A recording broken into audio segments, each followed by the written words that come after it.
Ja, we hebben deze week een speciale thema-uitzending waarin we een aantal oud-premiers van Nederland uitnodigen. Namelijk Wim Kok, Pieter Jong en Dries van Agt. Maar ook de huidige premier van Aruba, die hebben we nu net geïnterviewd. Omdat we het hebben over 200 jaar Koninkrijk der Nederlanden.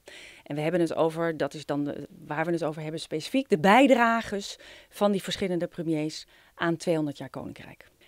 Dit is 1 week, een uitzending over 200 jaar Koninkrijk. En volgende week gaat het ook weer over heel andere dingen. Maar het is een actuele aanleiding. Nou, wat voor de personen die we interviewen zelf de dingen zijn waarvan ze denken dat zij specifiek kunnen bijdragen aan het land. Aan het Koninkrijk eigenlijk.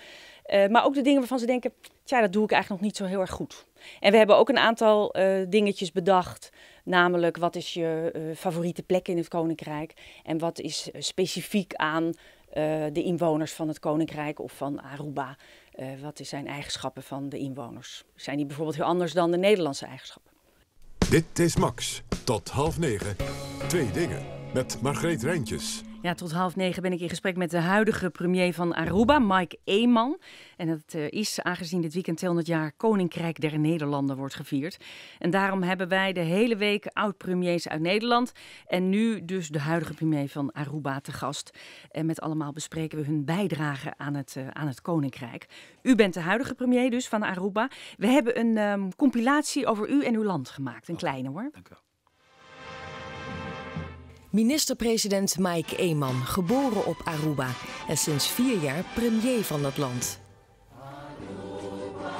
Dit moet onze eerste signaal zijn van hier treedt een ander soort regering op. Eentje die hier is gekomen om land en volk te dienen en niet om zichzelf op enige manier financieel, materieel te verbeteren. In tegenstelling tot zijn voorganger is hij overtuigd aanhanger van het Koninkrijk en hij gelooft in een moderne invulling van de relatie tussen Nederland en Aruba.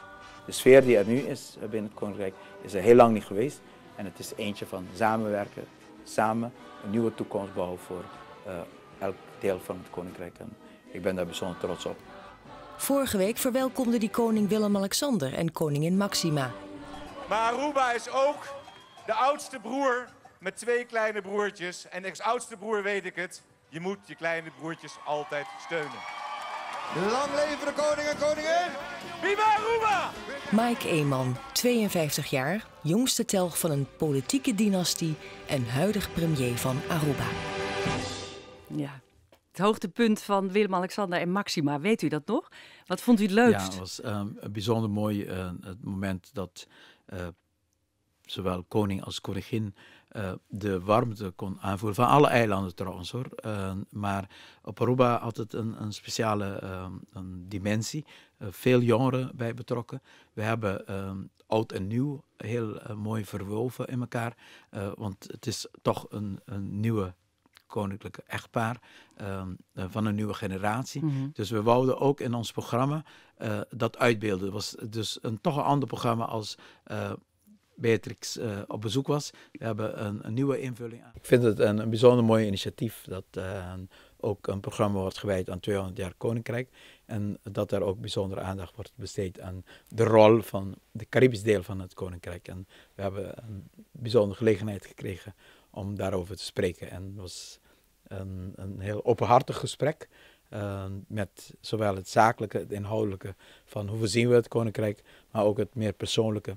Dat misschien ook heel mooi symboliseert de ervaring die we net hebben gehad met het bezoek van de koninklijk echtpaar op Aruba. Dat was ook een heel mooie combinatie van zakelijk, van wat willen we samen met het Koninkrijk en hoe moeten we beter inhoud geven aan het Koninkrijk, maar ook dat gevoel van solidariteit en naaste liefde en wat kunnen we voor elkaar kunnen betekenen. En ik denk dat het programma ook die sfeer heel duidelijk heeft getekend.